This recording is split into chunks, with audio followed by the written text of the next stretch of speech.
el auditor. ¿El principal cuál es? ¿Alguien del grupo 3? ¿Cuál es el principal documento que quería entregar? Ajá, Con permiso. Es que adelante. no sé si soy solo yo, pero verás que casi no le escucho. Porque, bueno, también es que está cayendo mucho aguacero, pero no sé si soy solo yo.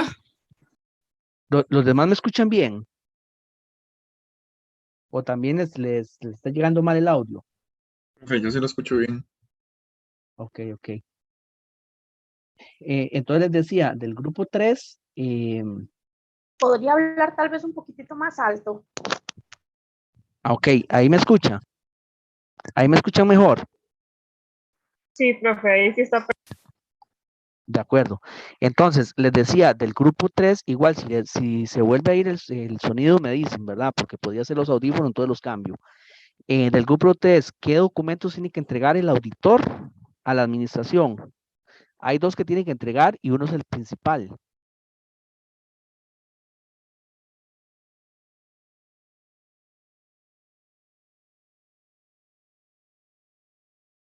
¿Alguien del grupo 3 que me ayude con eso? Profe, bueno, creo que la carta y, y los documentos, bueno, ya la auditoría hecha, digamos, lo de, Lo del informe. ajá, digamos, el informe. Ok, vamos a repasar entonces.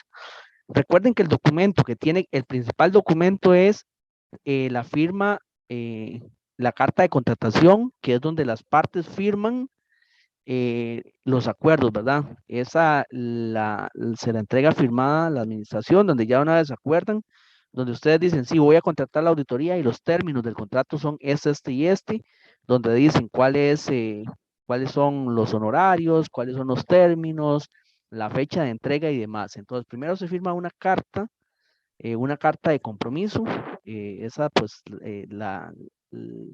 es cuando ustedes contratan al auditor y tienen que dársela. El auditor en su proceso de auditoría realiza la auditoría y por supuesto lo más importante que tiene que darles es el informe, que el informe se compone de los estados financieros que ustedes les entregan y el auditor le da sus estados financieros con una opinión donde indica si son razonables o no. Lo otro que entrega el auditor a ustedes es la carta de gerencia, que son las deficiencias, donde indica las deficiencias de control que encontró durante su proceso de auditoría.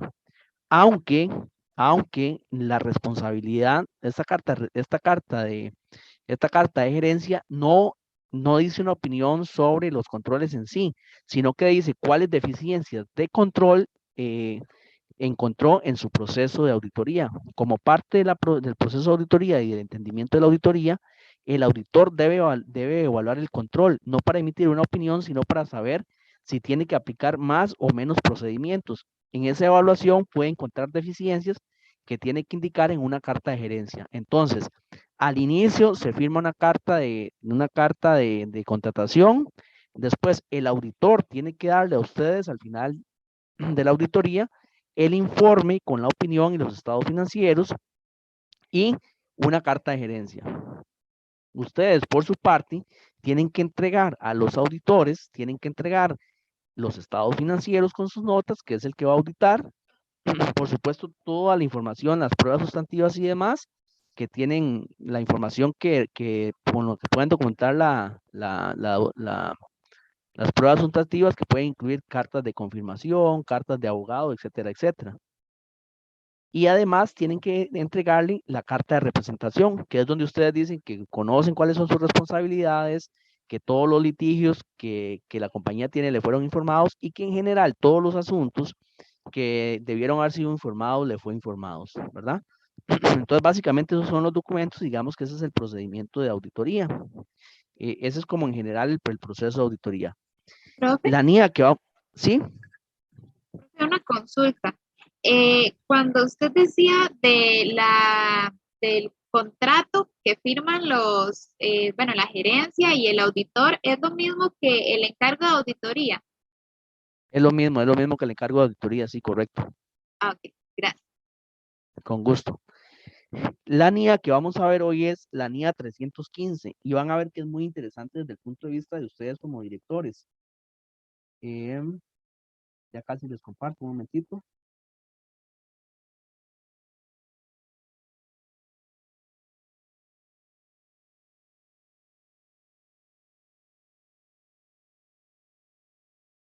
Me dice cuando ya la pueden ver.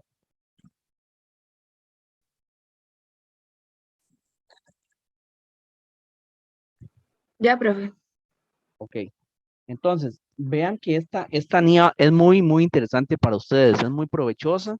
Esta trae mucha información para la dirección, muchísima información. Y entonces, esperemos sacarle el máximo provecho. La NIA 315 es la identificación y valoración de los riesgos de incorrección material mediante el conocimiento de la entidad y su entorno. Entonces, aquí lo que dice es la responsabilidad que tiene la auditoría de identificar cuáles son los riesgos de incorrección material por medio del conocimiento de la entidad. Entonces, dice que el auditor, ¿por qué tiene que conocer cuáles son los riesgos de incorrección material? Porque si él va a emitir, perdón, una opinión sobre si los estados financieros cumplen razonablemente con la NIF, pues obviamente tiene que centrarse en aquellas cuentas que tienen mayor riesgo. Y ahorita vamos a determinar qué criterios debe seguir para decidir cuáles cuentas son más riesgosas o no. Entonces dice, el objetivo del auditor es identificar y valorar los riesgos de incorrección material debido a fraude o error, tanto en los estados financieros como en las afirmaciones, mediante el conocimiento de la entidad y de su entorno, incluido su control interno, con la finalidad de proporcionar una base para el diseño y la implementación de respuestas a los riesgos valorados de incorrección material. ¿Ok? ¿Qué significa esto en palabras más sencillas? Que el auditor primero tiene que conocer la entidad para saber cuáles son sus cuentas más riesgosas. ¿Más riesgosas en qué sentido? En términos de materialidad, ¿verdad? ¿Cuáles son las cuentas que representan los montos más importantes? En tema de riesgos, ¿cuáles son las cuentas que tienen mayor complejidad, que involucran juicios de la administración o cálculos muy complejos? Ahí es donde el auditor debe centrarse porque ahí es donde hay la mayor posibilidad de que hayan errores materiales. Entonces, para el auditor conocer todo esto, tiene que tener un entendimiento claro de la entidad. Entonces, el auditor lo primero que hace es una planeación donde como parte de la planeación, él debe conocer el entorno de la compañía y sus estados financieros. En el entorno de la compañía, ¿qué debe valorar? Bueno, valorar cómo es el ambiente de control que tiene la compañía, cuál es el sistema contable que tiene, cuál es la naturaleza de la compañía, si su negocio es un negocio sencillo, como simplemente ventas de productos, o es algo más complejo, ¿verdad? Como productos financieros, o que venden seguros muy complejos, o que tienen negocios de diferentes complejidades, ¿verdad? Como negocios que coticen en bolsa o que tengan gran complejidad.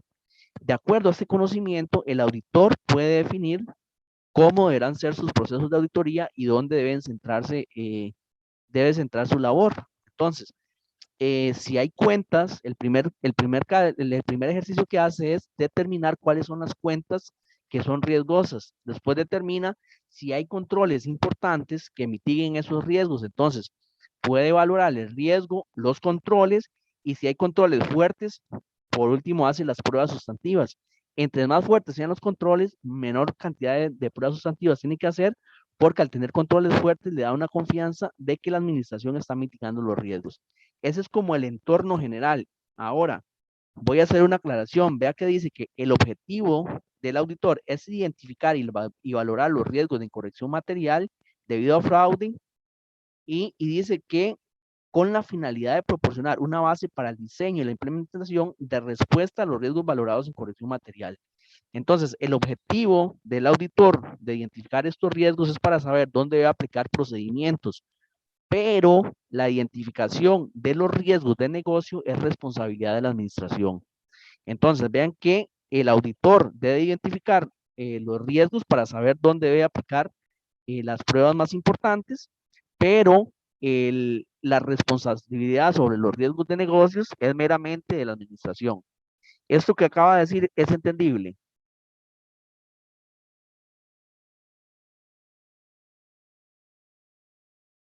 Pero podría repetirlo, por favor.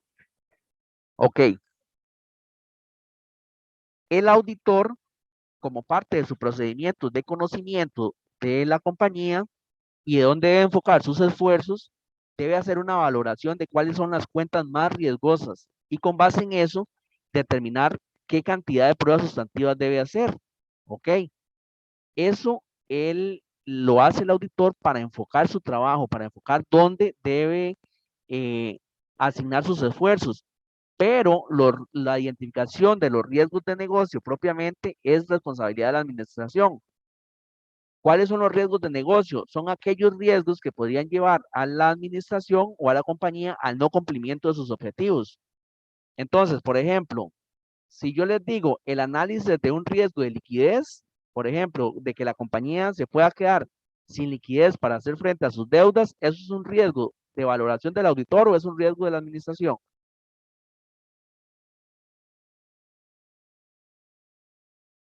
Profe, yo diría que la administración. Correcto, porque el hecho de que la compañía se pueda quedar sin liquidez para pagar sus deudas es de la administración.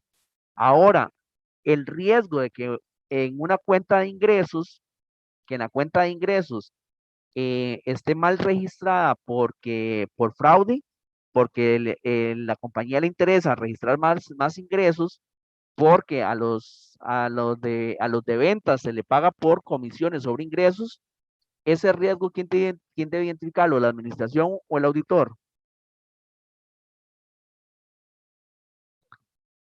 Tiene que identificarlo los dos. La administración porque a ella le interesa mitigar ese riesgo, pero el auditor también tiene que identificar la valoración de ese riesgo para determinar las pruebas que va a hacer en ingresos para poder asegurarse de que los ingresos están razonables. Recuerde que el auditor debe opinar sobre la razonabilidad de sus ingresos. Entonces, lo que usted dice, Pedro, tiene razón. Primero, es responsabilidad de la administración, es la que debe determinar todos sus riesgos, pero el auditor no se puede confiar en eso. Él tiene que validar que si la administración no tiene identificado los riesgos de ingreso, él tiene que hacer la valoración y determinar qué posibles riesgos hay en la integridad de los ingresos o en la razonabilidad de los ingresos.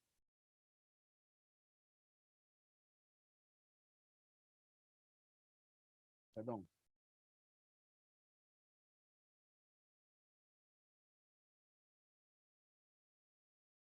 Entonces, vean que aquí nos va a dar una luz de más o menos cuál es la diferencia entre los riesgos.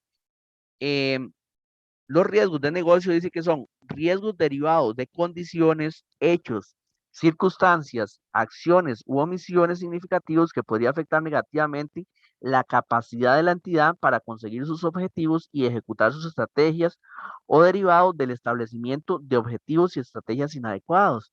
Entonces vean que los riesgos de negocios son propios de la administración. ¿Por qué? Porque los riesgos de negocios pueden llevar a que la compañía no cumpla con sus objetivos. Entonces, cualquier riesgo que pueda hacer que la compañía no cumpla con sus, eh, con sus, eh, con sus objetivos serían un riesgo de negocio y por tanto son responsabilidad de la administración. Después, en este dijimos que es importante que el auditor también va a valorar el control interno, pero él lo hace simplemente para determinar las pruebas. Dice que el control interno es el proceso diseñado, implementado y mantenido por los responsables del gobierno, ojo que ahí lo dice, que es implementado y mantenido por los responsables del gobierno, de la entidad, la dirección y otro personal con la finalidad de proporcionar una seguridad razonable sobre la consecución de los objetivos de la entidad relativos a la fiabilidad de la información financiera, la eficiencia y la eficiencia de las operaciones, así como sobre el cumplimiento de las disposiciones legales y reglamentarias. Entonces, vamos a ver, la compañía tiene objetivos. El no cumplimiento de esos objetivos son los riesgos y las acciones que toma la administración para asegurarse y mitigar esos riesgos son el control. Entonces, vea que hay una relación entre objetivos, riesgo y control. Objetivos son todos los objetivos que se plantea, la administración, que pues obviamente uno de sus objetivos principales debería ser vender bastante, tener utilidades y demás.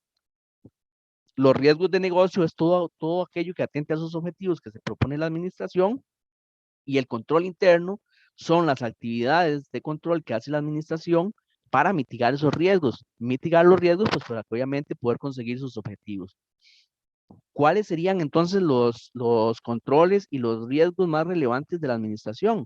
Pues obviamente los riesgos y controles que estén asociados a sus objetivos principales, ¿verdad? Los riesgos que me puedan afectar mis objetivos principales, pues obviamente son los riesgos más significativos y los cuales deberían tener mayores controles y deberían ser los que tienen que centrar la atención de la administración.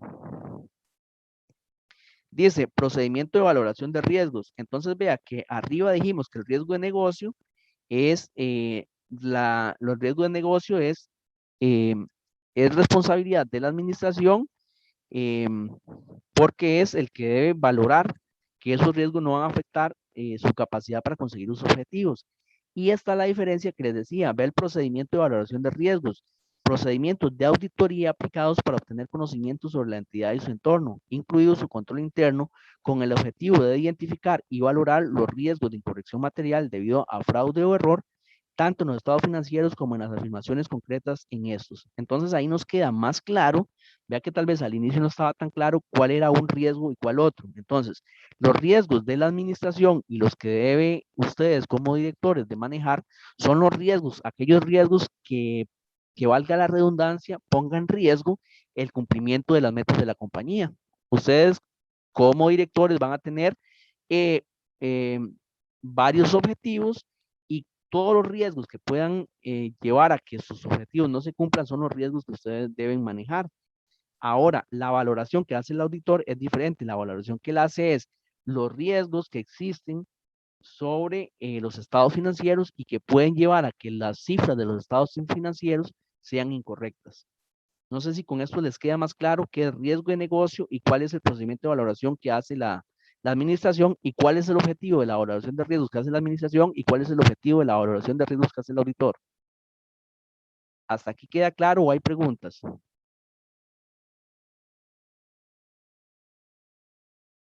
Esto es muy importante, poder hacer la diferenciación de qué es un riesgo de negocio y de quién es la responsabilidad, de por qué se hace, y el riesgo, la evaluación de riesgo de la auditoría es muy importante. Entonces, repito, ¿hay dudas sobre esto? No, profe. Ok. Entonces, de aquí me interesa que sepan que es entonces muy importante que ustedes, como directores, sepan que el día de mañana tienen que valorar, hacer una valoración integral de sus riesgos y que esa valoración integral tiene que ir enfocada a aquellos riesgos que puedan hacer que sus planes o sus objetivos de negocio no se cumplan.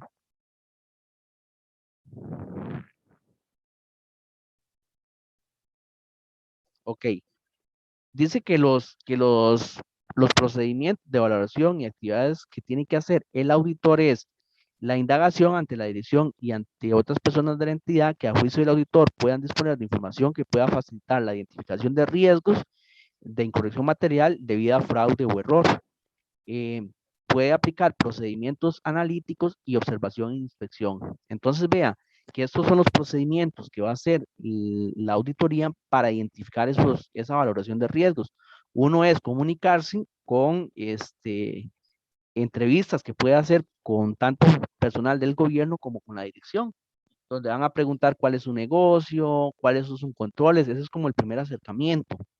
Una vez que hace ese acercamiento, también hace procedimientos analíticos. ¿Qué es un procedimiento analítico? Un procedimiento analítico es la comparación de cifras de un periodo con respecto al anterior. Realmente analítico es comparar dos cosas que probablemente sean estados financieros. Pueden ser estados financieros o crecimiento de la compañía.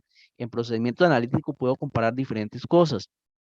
Entonces, en el primer punto de indagaciones ante la dirección, yo o el auditor ya se puede hacer una idea de cuál es el control que rodea o cuál es el ambiente de control que rodea a esa compañía. Dependiendo de las respuestas, si uno se entrevista con gente del gobierno o dirección y de ahí no sabe ni siquiera qué es un riesgo, qué es una valoración de riesgo, no sabe qué son controles, pues obviamente ya eso le dice el auditor que hay un riesgo importante de error en los estados financieros porque la administración ni siquiera sabe cuáles son sus riesgos, y si no sabe cuáles son sus riesgos, pues tampoco va a tener controles para mitigarlos. Entonces, ¿qué les interesa a ustedes desde el punto de vista de director o de directores? Que saber, como les dije antes, que el día de mañana ustedes tienen que implementar, tienen que hacer la valoración de los riesgos de negocio y los controles que aplican sobre esos riesgos. Después, la auditoría, pero ustedes también como directores pueden realizar procedimientos analíticos. Aquí el auditor puede ver si hubieron variaciones importantes de un periodo a otro. Puede ser que algunas se expliquen, pero puede ser que otras no. Por ejemplo, podría ser que la auditoría encuentre que los ingresos aumentaron significativamente del periodo anterior a este. Entonces yo les pregunto, este procedimiento analítico lo puede hacer tanto el auditor como ustedes como directores. Yo les pregunto, el hecho de que una compañía haya aumentado sus ingresos, sus ventas en un 200% de un periodo al otro, significa que hay un riesgo. Tal vez alguien del grupo 4. Yo diría que sí, profe. Es algo bastante atípico. Ajá. Ok. Entonces, yo le diría que su respuesta está bien, pero hay que analizar otras cosas. Y vea que al final de cuentas, tanto el análisis como el análisis de riesgos, ya sea de la administración, en la auditoría, implica analizar todo el ambiente. Entonces, suena raro que una compañía haya incrementado sus ventas en 200%. Entonces, lo menos que debe hacerse es investigarse, y en el caso de ustedes como dirección, ustedes deberían de tener la documentación que respalde ese crecimiento. Porque sí, efectivamente, un crecimiento tan grande, habría que ver otras cosas. Bueno, si es en tiempos de pandemia, todavía más extraño suena. Habría que comparar qué pasa con la industria. Por ejemplo, si la empresa que ustedes tienen es un hotel y el hotel creció 200% y la industria en general de hoteles disminuyó un 50%, todavía se hace más extraño, ¿verdad? Entonces, todo eso hay que investigarlo. Pero aunque suena extraño, no quiere decir que no tenga una explicación, ¿verdad? Podría ser que haya una explicación importante, y ahí es donde hay que enfocarse. Pero sí, efectivamente, la revisión analítica le dice a usted dónde debe centrarse. ¿Qué podría ser una explicación de un crecimiento de 200% a pesar de que estamos en tiempo de pandemia y a pesar de que la industria hotelera como un todo ha presentado una disminución? Una explicación sería de que el hotel de ustedes hizo un contrato con una cadena importante, con una cadena internacional, que la gente en tiempo de pandemia más bien lo que estaba buscando era poder retirarse a un lugar seguro, y que ustedes aquí en Costa Rica, su hotel tenía medidas muy altas de seguridad, ¿verdad? Entonces, que la gente más bien buscaba en esos sitios como para poder ir. ¿Por qué? Porque podían venir, sabían que tenían medidas de seguridad muy estrictas, donde habían, qué sé yo, que la capacidad era del 30% para asegurarle a la gente poder no contagiarse, y por supuesto que el precio sí sería mayor, ¿verdad? Pero al final de cuentas que hubo una estrategia importante que permitió ese crecimiento. Entonces, sí, la revisión analítica le da un primer enfoque donde nosotros debemos centrarnos, ¿verdad? Esas variaciones importantes, pero hay que analizar como un todo, y lo que tiene que hacer es aplicar ese escepticismo, ¿verdad? Y decir, bueno, aquí me suena extraño, pero no quiere decir que lo extraño no tenga una explicación. La puede tener, o efectivamente nos podemos encontrar que sí, que efectivamente además era extraño, y que sí, efectivamente había un error o que hubo una manipulación o fraude. Entonces, vean que la indagación me da un primer acercamiento. Los procesos analíticos me dicen dónde las cuentas hubieron transacciones importantes o variaciones importantes y que yo debo analizar.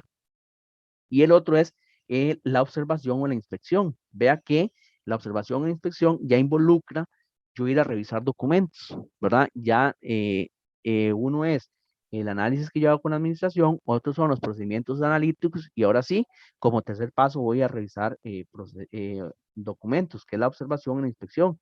Entonces, en este caso específico de los ingresos que crecieron un montón, como tercer paso yo puedo ir ya a ver las facturas, ver que existe una factura, que están debidamente timbradas, que realmente el servicio se brindó, que realmente ese servicio se cobró, ¿verdad? Entonces ya ese es el tercer paso como el que yo voy a hacer observación e inspección.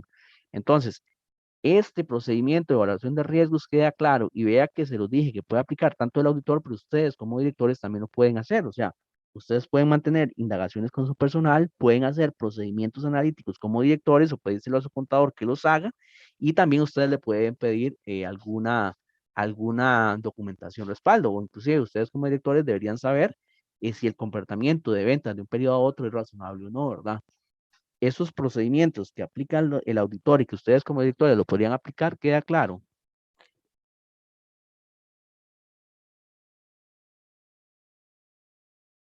¿Sí queda claro? Sí, profe. Ok. Después dice, el socio del encargo y otros miembros clave del equipo discutirán la probabilidad de que en los estados financieros de la entidad existan incorrecciones materiales y la aplicación del marco de información financiera aplicable a los hechos y circunstancias de la entidad. El socio del encargo determinará las cuestiones que deben ser comunicadas a los miembros del equipo que no participen en la discusión. Este punto lo que dice es que el socio, por ser la persona de mayor experiencia, debe discutir cuáles errores materiales van a haber. Entonces, esta discusión permite una retroalimentación del socio con su equipo y viceversa, del equipo con el socio, donde todos pueden retroalimentarse de qué cosas han encontrado en el proceso y dónde podrían enfocarse los riesgos. Este proceso, viéndolo del punto de vista de ustedes como directores, pues obviamente también este proceso se puede hacer con sus equipos. Ustedes como directores deberían tener reuniones con las diferentes áreas. Por ejemplo, si ustedes quieren saber o entender bien el proceso de ingresos, ustedes deberían tener reuniones con los encargados de esos procesos de ingresos, con los encargados de ventas, con los encargados de determinación de precios y demás. Entonces, vea que otro procedimiento que aplica a la auditoría, pero que ustedes también como directores lo pueden aplicar. La entidad y su entorno. El auditor obtendrá conocimiento de lo siguiente: factores relevantes sectoriales y normativos. En estos sectoriales era lo que le decía. Bueno, el comportamiento, y a este porque existe una explicación muy importante, el comportamiento de una compañía debería ser similar al comportamiento de la industria donde está. Por ejemplo, si la compañía se dedica a la venta de cemento, de blocks y demás, debería ser su comportamiento o crecimiento, debería ser... ¿A alguien se le encendió el micrófono?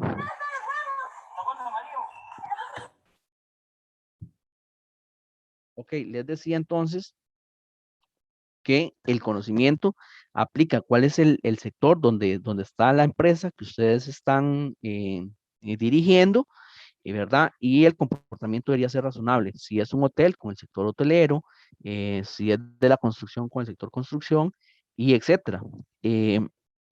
Como lo dije en el ejemplo anterior, eh, la compañía debería ir en la misma dirección del sector, excepto que exista una explicación para que vaya en una dirección diferente, pero eso debe conocerse y debe estar debidamente documentado. Y por supuesto, también tiene que conocerse la normativa que aplica a cada una de las industrias. No es lo mismo la normativa que aplica para una compañía privada de construcción que, por ejemplo, como hemos venido hablando, de una compañía regulada por la SUGEF.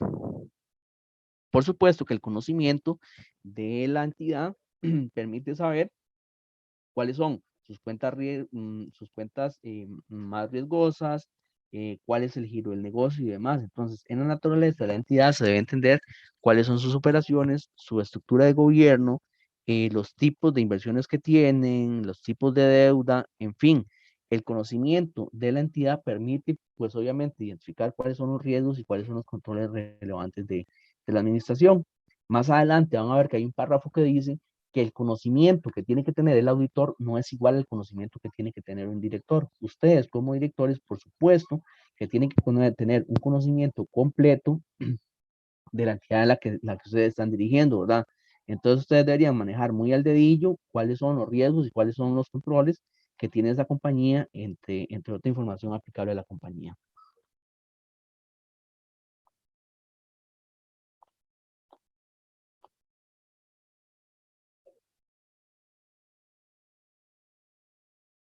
Este tema ya lo habíamos tocado, pero voy a tocarlo nuevamente porque es importante hacer en énfasis.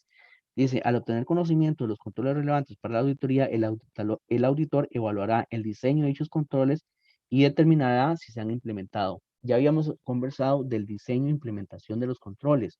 Entonces, vean que el diseño es la forma en que se redacta un control. Entonces, si la redacción del control está mal, pues obviamente la implementación y la efectividad del control va a estar mal.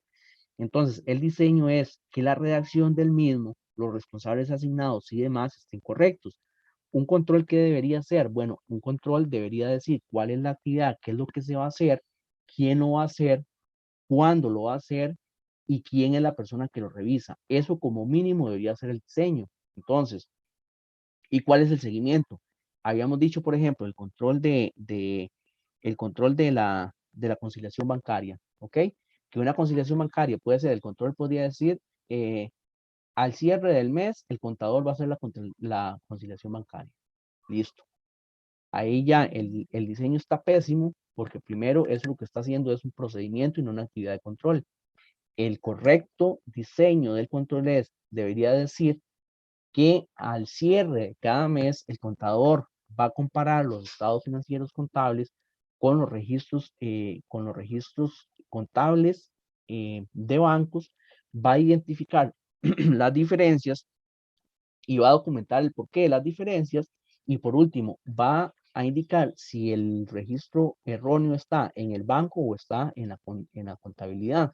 Y en caso de que el registro erróneo es en la contabilidad, en los próximos 10 días posteriores al cierre, va a realizar los respectivos ajustes y que la conciliación bancaria tiene que ser revisada por el gerente financiero. Listo. El diseño ya no queda duda, o sea, ¿qué deja por fuera el diseño del control? No hay nada, no hay nada que deje duda. Entonces, como el control, si el diseño está claro, la implementación va a estar claro. Si no hay claridad en el diseño, no está claro en la implementación. Eso queda claro porque eso es sumamente importante con ustedes como directores.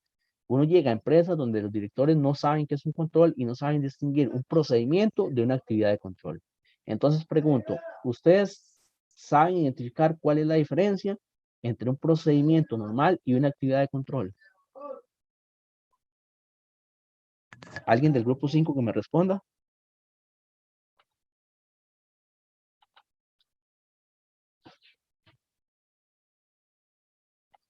¿Alguien del grupo 5?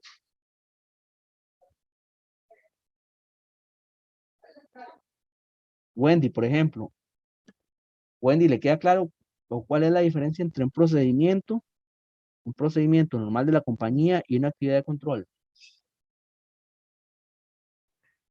Profe, es tanto que enreda, pero voy a decir como más o menos lo que, lo que creo.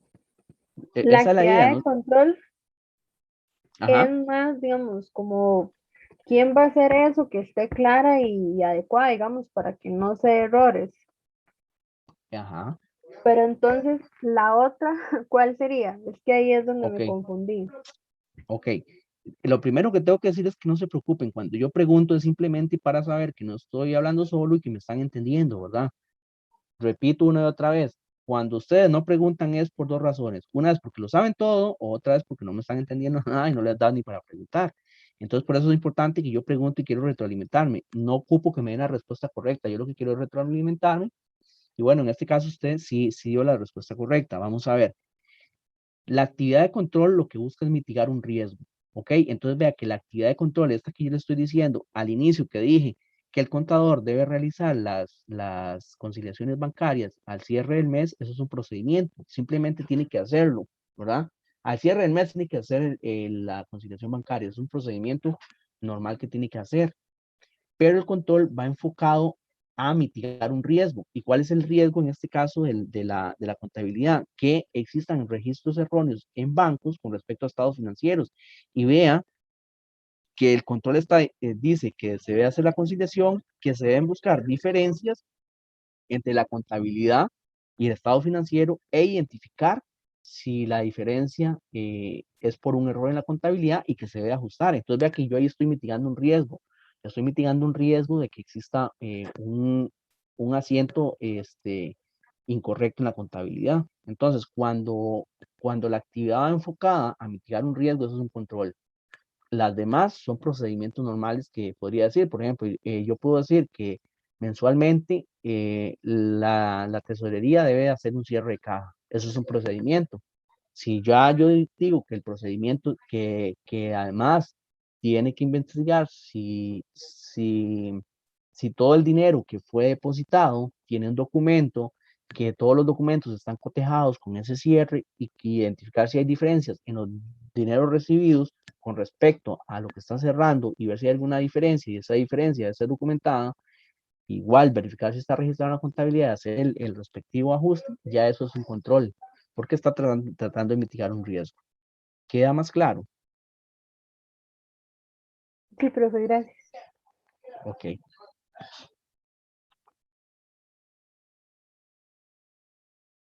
Después, esto también es sumamente importante. Componentes del control interno. Ustedes han escuchado el concepto COSO. ¿Lo han escuchado? No, Bueno, profe.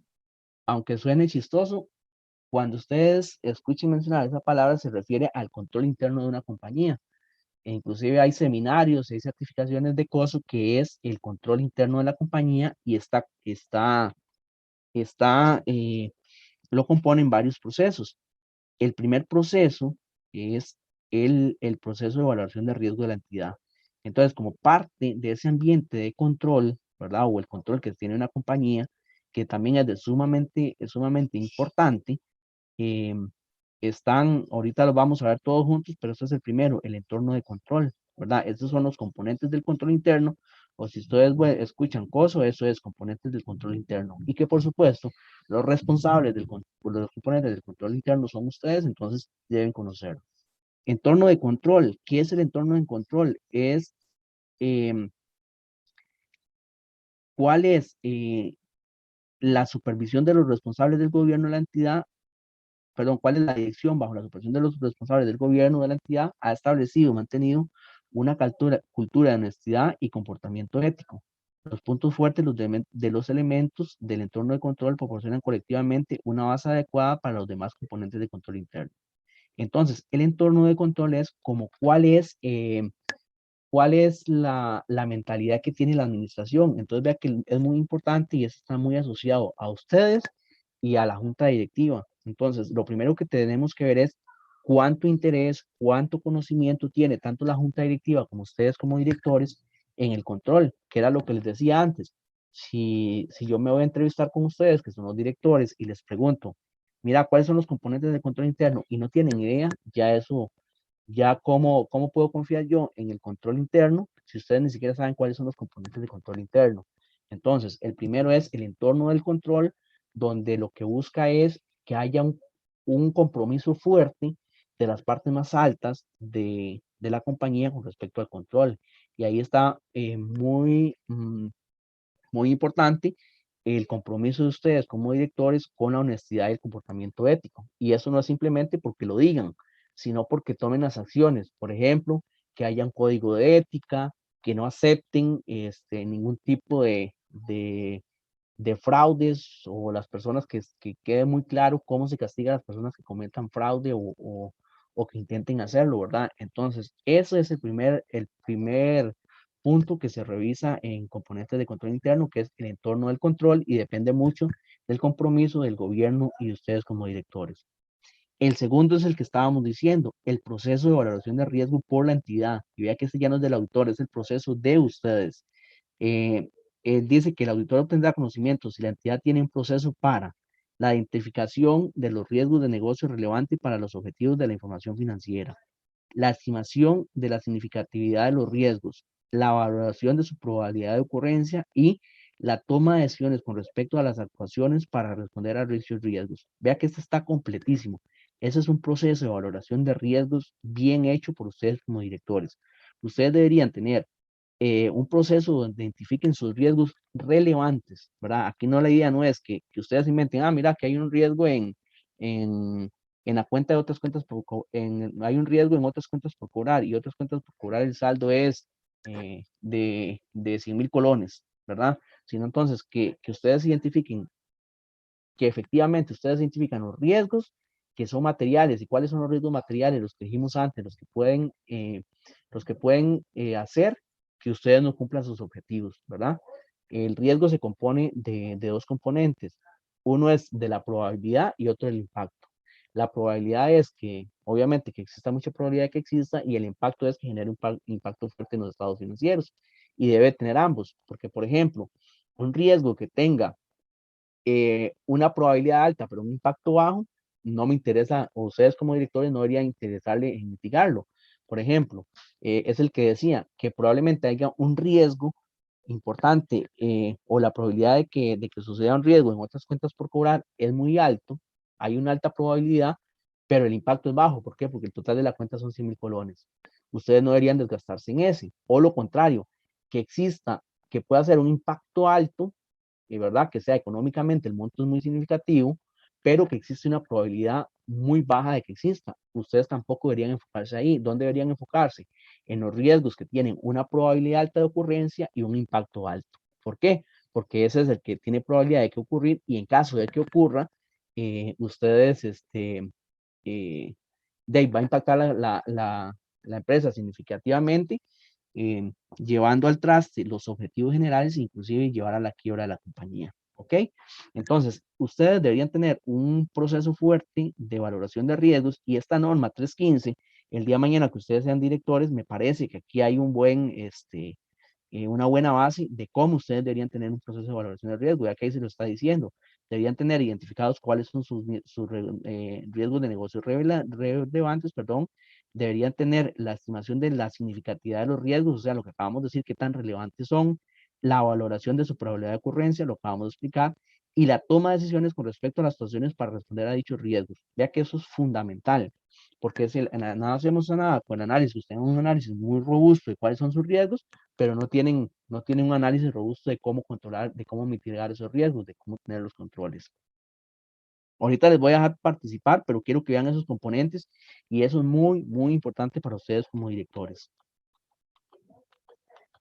Después, el otro componente del control interno es el sistema de información, incluidos los procesos de negocios relacionados, relevante para la información financiera y la comunicación.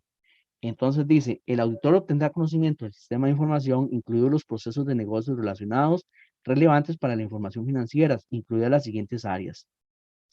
Los tipos de transacciones en las operaciones de la entidad que son significativos para los estados financieros, los procedimientos relativos tanto a las tecnologías de información, TI, como a los sistemas manuales, mediante los que dichas transacciones se inician, se registran, se procesan, se corrigen en caso necesario, se trasladan al libro mayor y se incluyen en los estados financieros. Entonces, ¿qué es lo que dice? Que obviamente tiene que tener muy claro cuál es el sistema de información, o sea, cuál es el sistema que procesa toda la información de la compañía. Hay un dicho en auditoría de TI, y que hacen también los especialistas de tecnologías de información, que dicen que si basura entra, basura sale. Entonces, si el sistema se le mete basura, o si el sistema es deficiente, pues obviamente la información que va a salir es deficiente. Entonces, por eso es que hay que tener muy claro cuál es el sistema de información y cuáles son los controles automatizados que tiene ese sistema de información. Entonces, el sistema de información es el siguiente componente del control interno. Entonces, para resumir, llevamos que el control interno, como punto 1, tiene el entorno de control, como punto 2, el proceso de evaluación del riesgo por parte de la entidad, y yo diría el proceso de evaluación de riesgo por parte de ustedes, que son los directores. Después, el sistema de información, el análisis del sistema de información para la información financiera y comunicación, ¿verdad? ¿Cuál es el sistema? ¿Cómo se procesa esa información? El otro es las actividades de control relevantes para la auditoría, que dice, el auditor obtendrá conocimiento de las actividades de control relevantes para la auditoría, que serán aquellas que a su juicio es necesario conocer para valorar los riesgos de incorrección material en las afirmaciones y para diseñar los procedimientos de auditoría posteriores que respondan a los riesgos valorados. Las actividades de control fue lo que dijimos antes, son la manera en que ustedes como directores van a responder a los riesgos, ¿verdad? Entonces, riesgos relevantes deberían tener controles relevantes. Los riesgos más importantes deberían tener controles muy fuertes. Y por último, va a estar el seguimiento de los controles. Ok, Ustedes tienen identificados los riesgos, tienen los controles fuertes, están bien diseñados y bien implementados, pero necesitamos que alguien le dé seguimiento. Y ustedes deberían darle ese seguimiento o deberían tener, asignar la tarea a su contador o a su auditor interno, ¿verdad? Ok, ustedes hicieron un esfuerzo importante como directores, inclusive pudieron haber contratado gente externa para que identificara sus riesgos, para que estableciera controles fuertes, pero ¿qué pasa si se dejan ahí y no le damos seguimiento del cumplimiento? Entonces, un proceso muy importante es verificar que los controles se están aplicando en tiempo y en forma.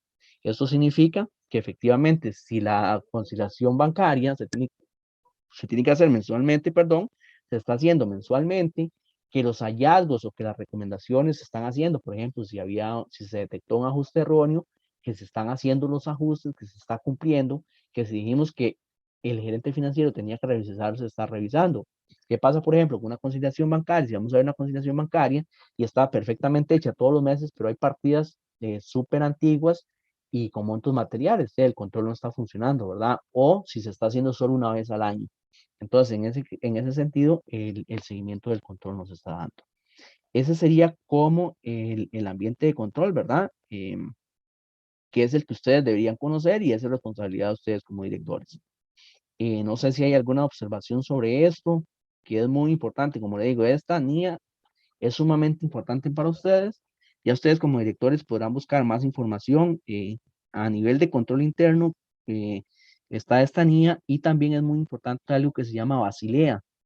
eh, el referente internacional de controles, los controles donde están más desarrollados en las empresas, todavía las compañías no tienen esa cultura de controles. Entonces, ¿qué se encuentran en las compañías? Y se los digo a ustedes como directores, que yo esperaría que el día de mañana sus empresas sí sean fuertes en controles. Uno se encuentra compañías que del todo no tienen controles o encuentra otra que los tienen, pero no los tienen por escrito y ya eso es una deficiencia. O hay otras que sí los tienen por escritos, los tienen muy bonitos redactados, pero no los aplican, ¿verdad? Entonces, esos ya son deficiencias importantes y pasa mucho. La mayoría de compañías no tienen los controles bien establecidos y eso es importante. Pues obviamente, entre mejores tengan sus controles, mejor mitigan sus riesgos y va a hacer que sus empresas sean exitosas. Les decía que las referencias que hay a nivel internacional de controles son las Basileas. Las Basileas es una institución que está en Suiza y que se dedican a, a hacer controles. Esos controles son generalmente para entidades financieras, pero ustedes van a poder ver que esos controles se aplican para todas las empresas. Entonces, si ustedes buscan Basilea 1, 2, 3 y 4, creo que ya hay 4 Basileas, se llaman así, van a tener un marco muy completo de controles. Y esos controles se aplican principalmente a bancos. Digamos que son generados por Basilea y son adaptados por los bancos centrales. Pero si ustedes requieren referencias de controles, pueden encontrar Basilea. Entonces, nos vamos a ir a recreo, pero sí me gustaría ver si tienen algún tipo de observaciones, qué les parece este tema del ambiente de control, si ya lo habían escuchado y si tienen claro cuál es el tema del ambiente de control y su responsabilidad. También es alguien del grupo 1. Si alguien más quiere participar, pero lo que quiero es que me destruyendo por uno. Primero alguien del grupo 1 y cualquiera más que quiera participar. Profe, ¿me escucha? Le escucho perfectamente. Ok, bueno, yo en lo personal, bueno, tenía conocimiento muy poco, pero día, lo que usted nos acaba de explicar es tener en cuenta todos esos componentes del control interno, como lo que es el entorno de control, ¿verdad? Que la dirección tiene que tener una cultura de honestidad, el comportamiento ético y que tenga muy claros sus objetivos y que tenga bastante esfuerzos ante él y también todo lo que es el proceso de valoración del riesgo por la entidad, cuál es la probabilidad de ocurrencia, que si es muy alta, igual con la significatividad de los riesgos. Ok, perfecto, muchas gracias. Entonces, tal vez sí les aconsejaría, adicional a eso, busquen la información de COSO. Aparece así COSO, que son los partes del control interno, ¿verdad? Que estaría muy mal que el día de mañana alguien les pregunte a ustedes por eso y ustedes no sepan responder. Como le digo, dejaría en evidencia un desconocimiento de ustedes y si no conocen los controles, ¿cómo los pueden aplicar? Entonces, tal vez vean, repasen un poco esto que yo les acaba de decir y también busquen un poco más, empapes en qué es el coso y pueden más entenderlo y cómo ustedes desde el punto de vista de directores, qué más podrían hacer y también busquen eso de Basilea, qué es Basilea y les aseguro que van a tener un marco muy fuerte. Hay gente que paga porque le hagan un plan de control y no saben que las Basileas los contienen. Entonces, digamos que ya ahí les di, ya ustedes como directores se pueden ahorrar una platilla sabiendo que existen esos Basileas y que ahí viene un montón de información riquísima en controles que ustedes pueden aplicar en sus empresas como futuros directores. Entonces, si gusta, vamos a recreo, regresamos a las 8:10. Profe.